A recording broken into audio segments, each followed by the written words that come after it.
Thank you, David, and Chag Sameach to all.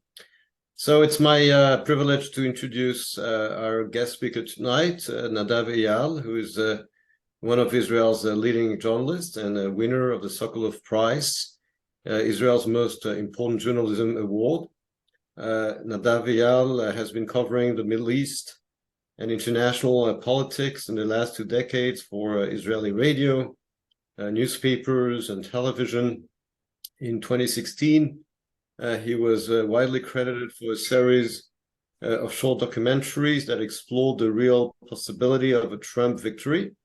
A winner of the British Chevening Scholarship, he received a master's degree in global politics from the London Schools of Economics and Political Science, and he holds an LLB from the Hebrew University of Jerusalem, and he serves as the chairman of the Israeli Movement for Freedom of Information. He wrote a bestseller called Revolt, the Worldwide Uprising Against Globalization, which was translated into many languages and which argued that the post-Cold War world order is under attack with far-reaching consequences for the West. And his most recent book, which was just published in Hebrew, How Will Democracy Win, or Will It Win? As I said, was recently released in Hebrew, and it analyzes the threat to democracies within democracies themselves and tries to provide a blueprint on how democratic societies must and can preserve their institutions and freedoms. And of course, we're all aware of the debate and the controversy that have taken place in Israel for the past year or so on the balance of powers between the branches of the government and on many people's concerns about the future of Israeli democracy. But yet this debate and those concerns belong to a wider trend.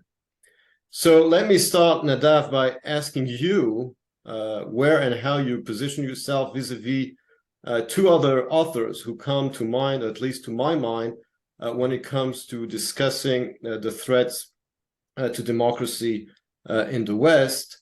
The first I was thinking about is Anne Applebaum, who claimed in her 2020 book, The Twilight of Democracy, that some center-right proponents of democracy and free market liberalism have over the years come to embrace right-wing populism and authoritarianism.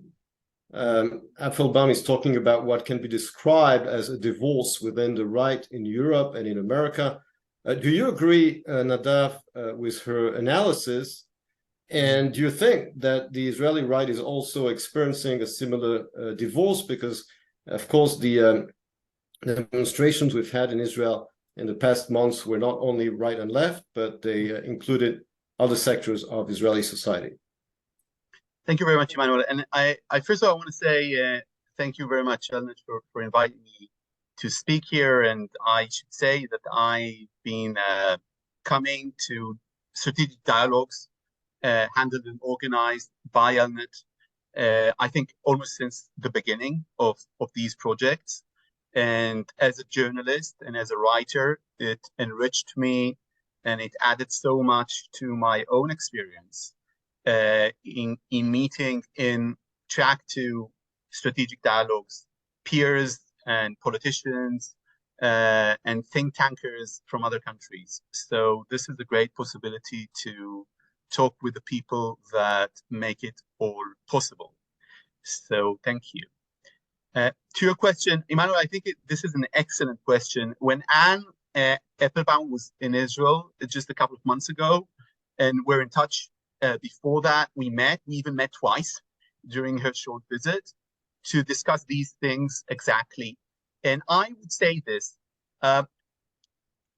notwithstanding her analysis as to Poland and Hungary, what's happening in Israel is a sort of a sui generis. It doesn't mean that we cannot learn from it to other countries. But what has happened in Israel is truly remarkable in the sense is that the protest against the government is not the protest of left-wing or center-left progressives and liberals trying to protest quote-unquote reforms of the government that might weaken the judicial branch. This is what we've seen in Poland, for instance. What we're seeing in Israel, in the demographics of the protest, is that those neoliberals or liberals, the capitalists in Israel, are very much the engine of this protest movement, at least financially speaking. And we're seeing a truly conservative, and this is what I write in my new book, the protest movement in Israel is in every way and form you look at it, a conservative movement. It's conservative in this sense. It's trying to protect the current order. It's trying to protect the judicial branch, which is always quite conservative as of itself. Ex-military, ex-IDF, heads of Israel's intelligence, Israel's most decorated soldiers, the entire security apparatus in Israel is increasingly, very powerful, is very supportive of this protest. And of course, Israel's major capitalists are behind the protest almost completely. And this is very different than what we have seen in Central and Eastern Europe, and to some extent what we have seen with Trump being in office in the United States. So we're not seeing the same line breaking in Israel as it's broken in other political establishments, in which even if you have someone that the right wing, the conservative right wing, doesn't feel comfortable with, i.e. Trump, then most of them will line up behind Trump after he's in power because of tax issues, because of his policies, because of various reasons. Some of them are more ideologically centered, some of them are more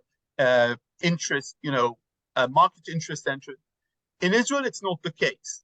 In Israel, we have seen in these demonstrations together ultra-left radicals, center-left progressives. We have seen ex-military. We have seen people chasing out of these protests, people who are waving the Palestinian flag, trying to say that the Palestinian flag and the occupation is part of the protest. So they've been chased out, sometimes physically out of the protest in Israel. And actually, the symbol of these protests is the Israeli flag itself, something that you would never attribute to a center-left protest anywhere in the Western Hemisphere, that they would use the country's flag or some sort of a nationhood sentiment or a nationalist sentiment in order to fight against the government. But speaking generally, talking on a global sphere, Emmanuel, I don't agree with a perspective that you hear again and again in the center-left or with center-left writers, that it's all about economic gaps, it's about inequality, it's about neoliberals forsaking the middle classes. I think these explanations are sort of 1990s explanations for the populist wave, and I don't think they work. And when I say I don't think they work, I look at the work of people who have studied populism here in Israel and other places in the world. I'm talking about Professor Yotam Margalit from Tel Aviv University, Dr. Noam Gidron from the Hebrew University, and others who have been doing this research for many years, not in Israel, in places like the Netherlands, in places like France, in other places. And what they discovered is, and you see this also when you look at the indicators of people voting for Donald Trump in the United States, is that cultural threats to security, issues of immigration are much more important. Issues of communitarian values are much better indicators for support for populism than economy and inequality. So if you're looking for the perfect supporter for a populist candidate, you rather look at, does he feel a threat to the character of his community? Or is he against immigration and he thinks that immigration policies are too lax? Or does he feel that there is a personal security threat to him? That would be a much better indicator than him being poor, or than him being feeling that he's not getting enough share of the national income. So I don't want this to seem like this is a one street answer. It's not a black and white issue, but basically to use only elements of, I would say, a neo-Marxist approach in order to explain the divide and the weakening of democracies towards populist and nationalist trends, I think this is catastrophic in a longer term. And I think this exactly answers what usually writers that come from these fields feel to begin with. The truth is that what we're seeing is people that feel that their identity is threatened. Now, by saying this, I am not justifying this sentiment. I'm just saying that this sentiment is leading them into the populist and nationalist street. In Israel, it's a bit different from various reasons that we can discuss. And it's not the same kind of populism.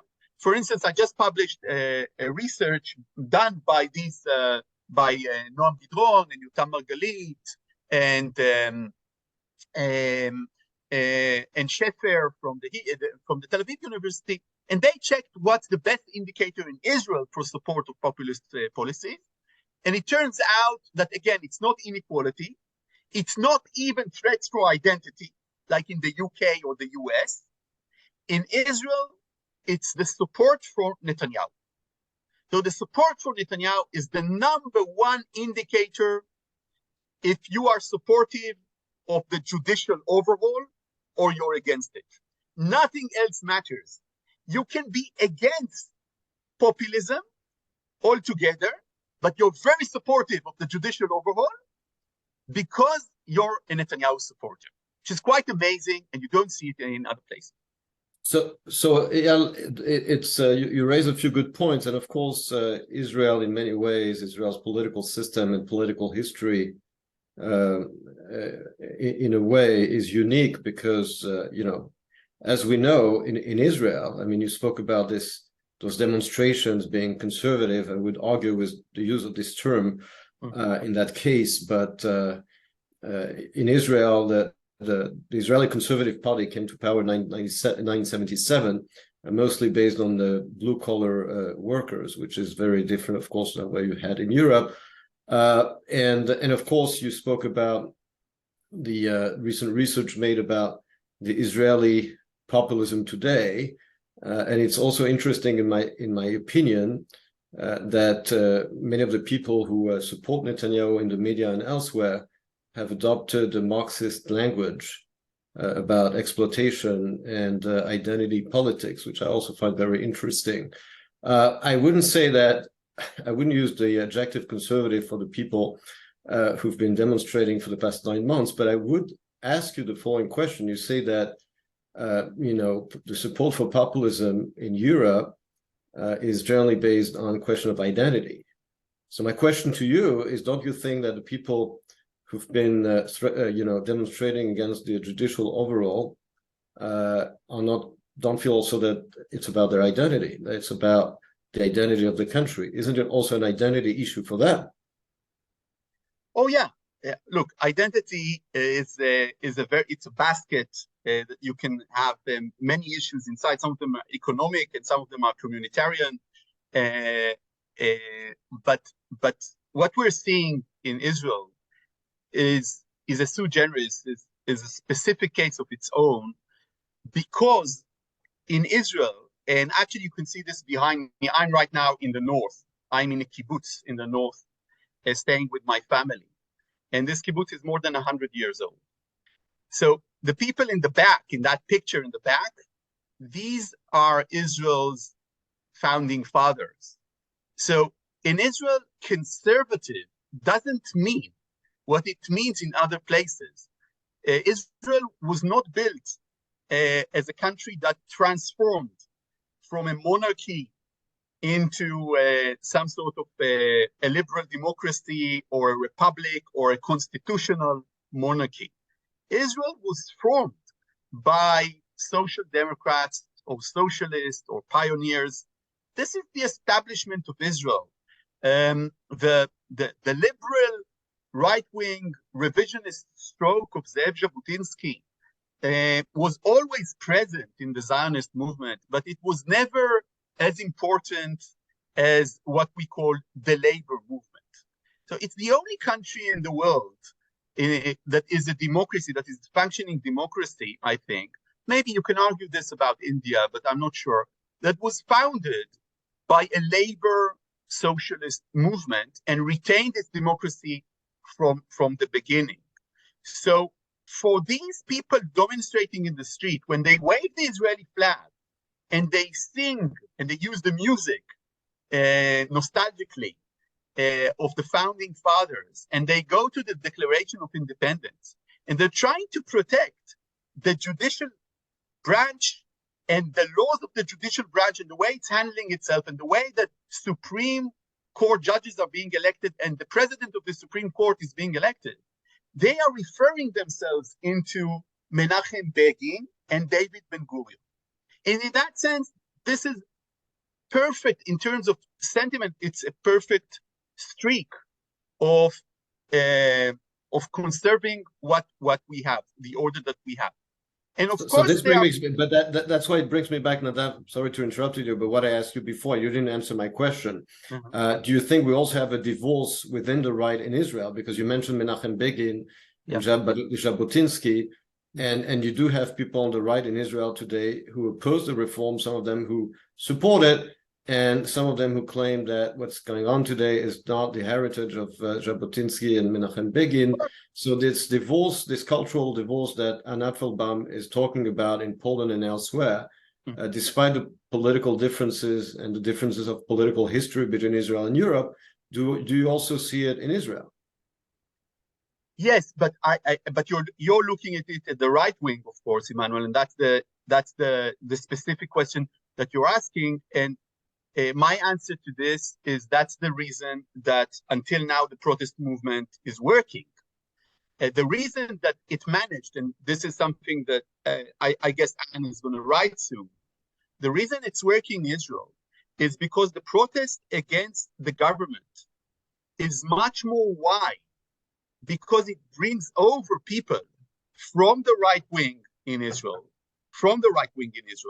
and this is truly, interesting. And the reason it's so interesting is because they feel that they are loyal to the ideas of Menachem Begin and Zev Jabotinsky, and that the Likud has become a populist party. And in what way it did become a populist country, a populist party? In the way that it's talking, as you mentioned before, about class war. And to me, at least, it's very reminiscent of what we have heard before of Donald Trump, because Donald Trump himself at the time was starting to talk, if you look at it economically speaking, in terms of divide and so forth, I don't want to say that he was talking like a socialist, but he was talking like a populist. And we're hearing the same things from within the Likud. And many people that have capital in Israel are very fearful of this kind of rhetoric.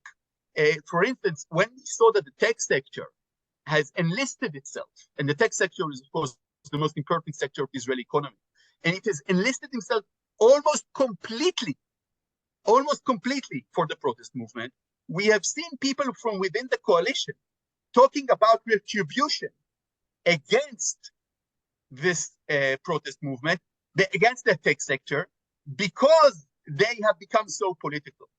So this is a very interesting development. I'm not sure, Emmanuel, how much you can have consequences out of it into the international sphere, because Israel is such a peculiar place in that sense. Right. So that brings me, I mean, before we talk about you just mentioned the international sphere, and I want to talk really about also Israel's foreign relation in the context of the protest of the past 9 months. But before that, and very briefly, I mentioned two authors before, but I didn't mention the second one. I'd like to have your intake on that also, your input on that also. The second author I was thinking about is Kim Lane Shepley, a professor at Princeton University, and more specifically her 2018 essay, Autocratic Legalism, which was recently translated into Hebrew. And according to her, modern autocrats play by the rules of democracy to undermine the rule of law. And she brings, of course, as examples, three elected autocrats, Putin, Erdogan, and Orban, Viktor Orban in Hungary. So do you think that Israel is also in danger of becoming another Hungary, or that our case is different? And then we'll talk about international issues, which also of interest to our audience. That's a great question. First of all, I'll start with what I think are the facts. The facts are that in January, this government suggested a list of bills to change the status of the judicial branch in Israel. And if all of these bills would have been accepted as they were suggested to the Knesset, put forward to the Knesset, Israel would have ceased to be a democracy, or a Western democracy, or a liberal democracy, whatever you want to call it. This is more than 90% of, judicial experts in Israel, Israeli academia, and you can always say, they're lefties, they're left wing but no. The people that dedicated their lives to a serious criticism of Israel's judicial branch and Israel's Supreme Court, people like Professor Yoav Dotan from Jerusalem, that was one of my teachers, or people like Alan Dershowitz at the time, that saw this list of bills, this overhaul, said this is, there's a big red warning sign here. If you go that route, it's going to be very dangerous to Israeli democracy. And if we did not have this protest movement, because it's not that members of the Knesset from the right wing of the Likud said, not in my name. It's not that they broke ranks. None of them did. If we didn't have the protest movement in Israel, these bills would have passed. Now they're saying, oh no, this was merely for negotiations. We were just trying to get more. So we were tactically proposing to end Israeli democracy. So I think this is preposterous. It's very unserious. And I think that considering that this is the government with the far right, the classic on the record Israeli far right is in the government, probably for the first time in history, not for the first time in coalition, but the first time in history in the government. I think that they went a very dangerous route. They did this very radically, like revolutionaries. They didn't do this as you do in a democracy, as sort of a reform, as even President Trump, I think, would have tried to do that. They didn't have a commission, saying, oh, what are the problems with Israel's judicial branch? Let's have recommendations. Let's bring serious people like Emmanuel Navon, that is not considered, either political to any of the sides. Let's hear these people. No. They had a plan, and they just tried to use their votes, and they had a total majority, and they have a total majority in the Knesset. And if we didn't have this protest movement, Israel's liberal democracy would have ended in the sense that we didn't have an independent judicial branch anymore. And I think it's very important to say this and to remind ourselves. Now, to your question, I think in Israel, there is a different story. First of all, because I think our democratic tradition stems from the Zionist movement. And I explained this in the book. The Zionist movement, to begin with, was a progressive democratic movement. And I bring that story in the book about women's right to vote and to be voted into office.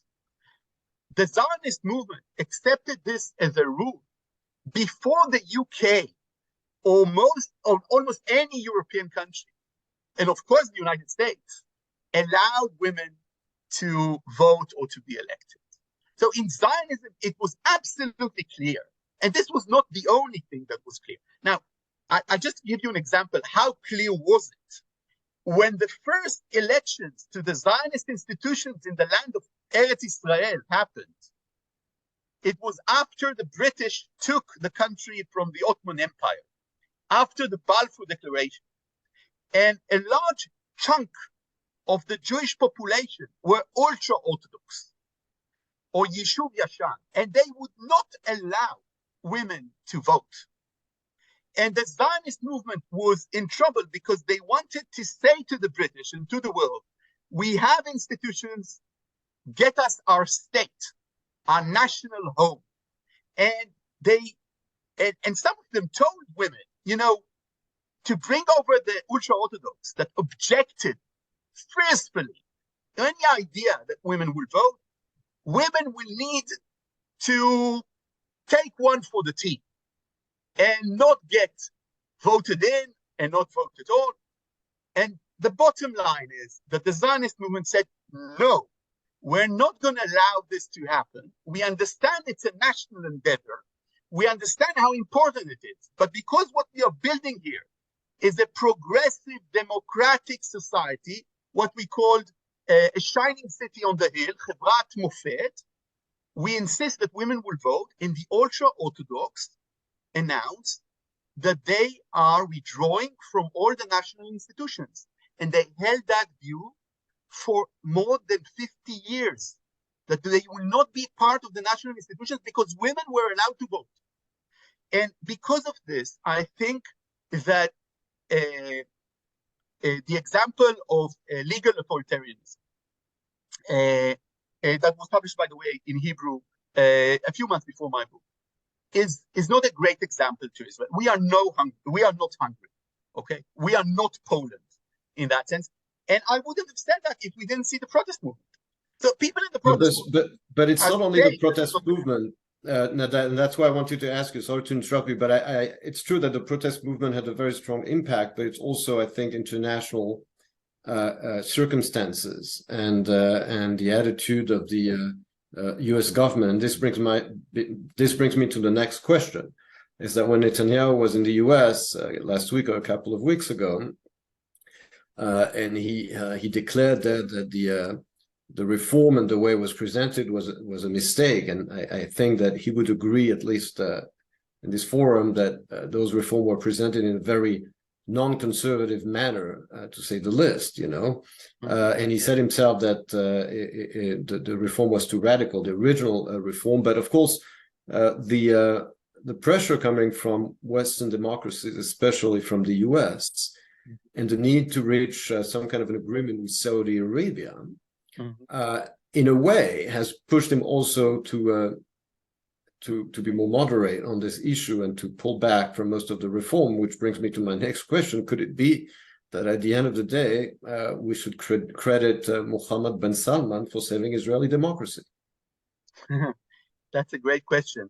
Let's see in the end, Emmanuel, what will happen in the negotiations between Saudi Arabia and Israel. I know that the White House has told the prime ministers of this for many months now.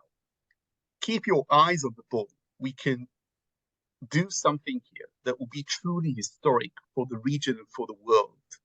And just leave this nonsense of this overhaul that that it's already dead. Leave it alone and allow us to advance with you on the Saudi track. Now, the problem with Netanyahu here is this. Netanyahu is a great visionary, in a sense, of Israel's place in the region. Nobody can take this away from him. And of course, he's a wonderful speaker and advocate of the Israeli cause, or at least he was. But Netanyahu is, politically speaking, very much tied to the far right. That's the truth. And I can start explaining this in terms of domestic politics. But the bottom line is that because of the trial, because of the indictments against him, and because of the public sentiment of the center-left against him, no one will sit in his government but the coalition that he has today. This is true as of now, Emmanuel. I'm not committing myself. In Israeli politics, you don't commit yourself, but to the next 5 minutes, and I'm taking here, quite a risk in saying even this. But basically speaking, he doesn't have another coalition. The far right has its prices. One of the prices is that they want to, pardon the expression, stick it to the judicial branch. This is the sentiment. It's not about ideas. It's not about ideology. It's about just hitting them hard. And Netanyahu has to pay some lip price to this. Now, the same Netanyahu that said that it was a mistake just 4 months ago, 7 months ago, was talking in those same interviews, sometimes in the same US outlets, about this reform, his reform, making the Israeli democracy stronger and better. So we know what's the end of it. It's the amount of damage done to the Israeli credential abroad, in the United States, but mainly in Europe, to the Israeli democracy, to the Israeli judicial branch. I hope everybody understands that even if Netanyahu convenes a press conference this evening, which he's not going to do, and says, look, the reform was a mistake and it's dead. And basically that's what he needed to do a few months back. Even if he does that, the enemies, the adversaries of Israel, will use this reform to argue what they have argued before the reform, that Israel is not a democracy, that its Supreme Court, so appreciated by the world, is actually dominated by the government, and they will spin this in order to try persecuting IDF generals and officers and trying to destabilize Israel's position in the international sphere. They have already begun. You know, Iran has been using these demonstrations extensively. I have published myself that the Russians have been trying their way to have an operation within the Israeli public, trying to, build rifts during the protest movement. And what I've published is that the head of the Shabak, the head of the Israeli Security Service, what you might say between the FBI and the Secret Service together, has talked with the Russians, and I guess the Prime Minister knows about this, and has demanded them to stop their influence operation within the Israeli society. So every enemy that we have, Iran and Russia and others, is operating within the Israeli society and within the international sphere in order to use this. This crisis of the judicial overhaul is Israel's worst domestic crisis, since the Yom Kippur War, since 1973. And some would say it's even worse, because in 1973, we were fighting our enemies. And then we were saying to ourselves, how did this happen? But here, we're fighting amongst ourselves. And we're fighting about the very nature of Israel as a democratic and Jewish society. So is this a hit for us internationally speaking? Yes, but there is also a cure. And the cure is not MBS. The cure is for the government to formally kill it as it is today, Manuel, and then say we might have reforms, okay? But they need to kill it first. They need to say, forget about it. Also, the market needs it. Look, when we started this, dollar NIS was, I think, 3.55 shekel per dollar. Today, it's 3.86. So we're seeing real damage to Israeli economy because of these issues. But on this question, before we take, we have questions from the audience, but maybe one last very short question from me, Eyal, before we take questions from the audience, is that when you say they have to kill it, I think, first of all, everybody agrees that the reform is mostly dead, but don't you think that that Israeli democracy, after 75 years of independence, deserves a real national debate on the actual separation of powers, and that questions that at the end of the day, the tension we've had for the past 9 months is also an indication that there is a large part of Israeli society that are very unhappy about the way the judiciary has been expanding its powers in a very unilateral manner for 30 years. So when you say we just have to kill it, but don't you think that we should also have a national convention about, if not a full constitution, which would be ideal, but at least on additional basic laws that would once and for all regulate the separation of powers based on a wide national consensus. Totally. I think you're absolutely right. And I also say in the book that I talk about the mistakes made by the Israeli elite or by the Israeli judiciary kind of groups. Specific mistakes, we can talk about them with Gabizon and others, but also conceptual mistakes. One of the conceptual mistakes is that they try to reimagine a constitutional moment. And they were using ideas that lent themselves out of the Knesset process of having basic laws. But the constitutional moment in a country's history is a sentiment.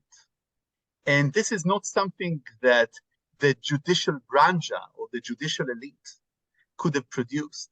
So I specifically write these things in the book. Mm-hmm. So of course we need a reform.